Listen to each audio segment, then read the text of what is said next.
नगरचे शेतकरी जगन्नाथ मोरे साहेब यांच्या ऊसाच्या प्लॉटमध्ये की ज्यांनी सुरुवातीपासून 4 एकरला आपल्या तिरंगा जैविकची औषधं वापरणं चालू आहे. तर आलेला अनुभव नेमका आपण शेतकऱ्यांना विचारू. ऊसाची फुटव्याची संख्या जास्त वाढलेली आहे.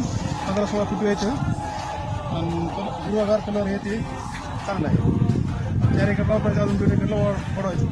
तुम्हाला रासायनिक खतापेक्षा खर्चामध्ये बचत होईल आणि रासायनिकपेक्षा तुम्हाला क्वालिटी कशी होईल. Quality number 1. तर बघा शेतकरी मित्रांनो, शेतकऱ्याचं म्हणणं असं आहे की बा रासायनिक खतापेक्षा सुद्धा आपलं जैविक कृषी केंद्रावरच्या औषधाची क्वालिटी 1 नंबर वाटाली आणि फुटव्यांची संख्या सुद्धा 15-16 अशी फुटवे येतात बघा. 1 2 3 4 5 6 7 8 9 10 11 12 13 14. तर बघा आतापर्यंत 14 फुटवे चालू आहेत. तर सगळा प्लॉट दाखवायचा.